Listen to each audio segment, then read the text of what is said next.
पहला क्वेश्चन है, शासन की एकात्मक पद्धति का लाभ है। ऑप्शन ए अनुकूलशीलता, ऑप्शन बी दृढ़ राज्य, ऑप्शन सी जनता द्वारा अधिक सहभागिता, ऑप्शन डी सत्यवाद की कम संभावनाएं। तो ना होगा अधिक अनुकूलता, नहीं होगा, और ना ही जनता द्वारा अधिक सहभागिता, और ना ही डी सत्यवाद। तो होगा क्या?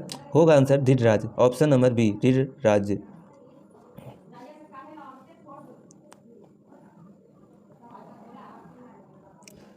तो चलिए सेकंड क्वेश्चन में आ गए।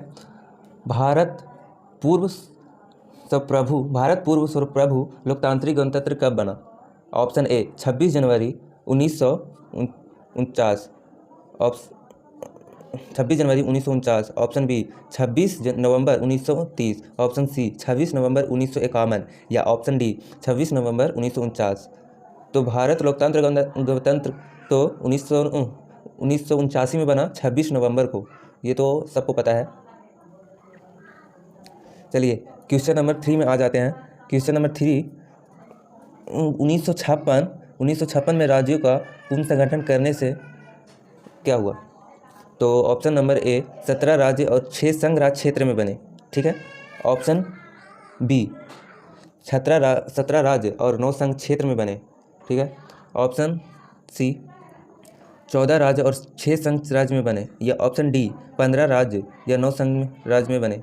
तो इसका बेसिकली आंसर ऑप्शन सी हो जाएगा, 14 राज्य और 6 संघ क्षेत्र में बने। 1956 में राज्यों का पुनर्संगठन करने से 14 राज्य और 6 संघ राज्य बने, ठीक है। चलिए अगले क्वेश्चन में बढ़ते हैं। क्वेश्चन नंबर 4, ठीक है।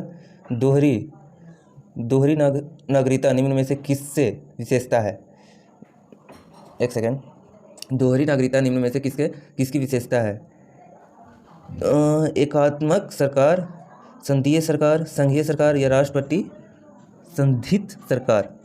तो इसका ऑप्शन आंसर हो जाएगा संघीय सरकार। दोहरी नागरिकता निम्न में से किसकी विशेषता है? तो संघीय सरकार, ठीक है।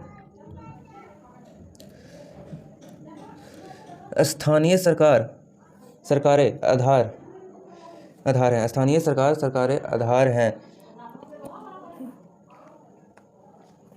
ऑप्शन नंबर ए अभिजात तंत्र का, ऑप्शन नंबर बी धर्मनिरपेक्षवाद का, ऑप्शन नंबर सी लोकतंत्र का, या ऑप्शन नंबर डी आरक्षण का। तो स्थानीय सरकार आधार है।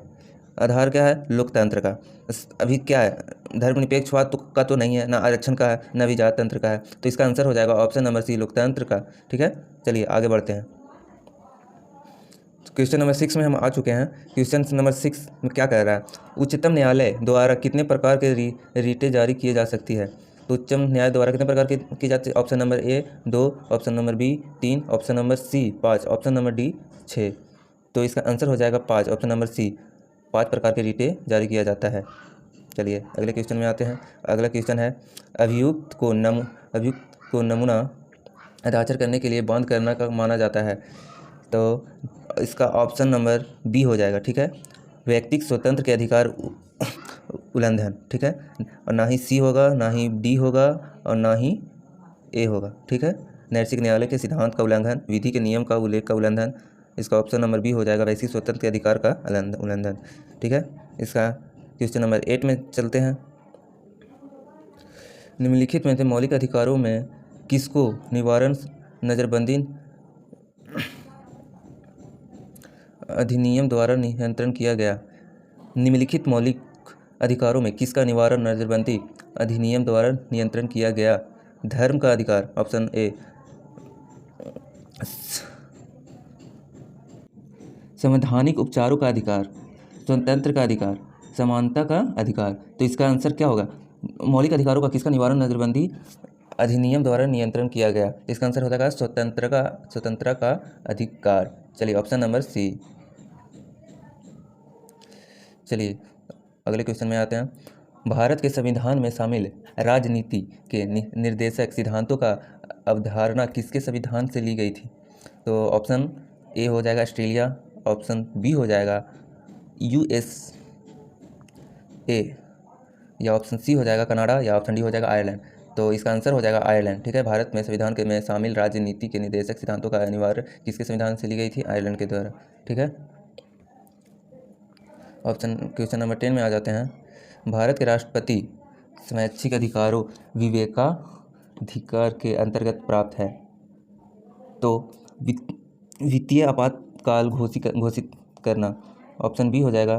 किसी राज्य में राष्ट्रपति शासन लागू करना, ऑप्शन सी। प्रधानमंत्री मुख्य चुनाव आयोग करना। तो इसका आंसर हो जाएगा प्रधानमंत्री नियुक्ति। ठीक है।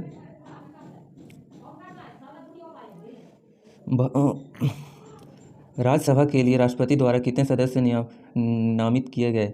Option A 2, option B 12, option C 15, option B 20। तो राष्ट्रपति द्वारा सिर्फ 12 ही कर सकते हैं, उससे ज़्यादा नहीं कर सकते हैं, ना ही कम कर सकते हैं। इतना ही सदस्य उसमें होता ही है। देश का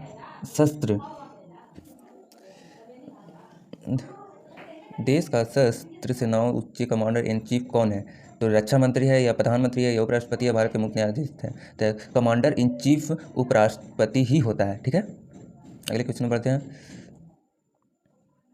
यदि राष्ट्रपति अपने पद से त्यागपत्र देना चाहे तो वह किसे लिखकर ऐसा कर सकते हैं? तो ऐसा सिर्फ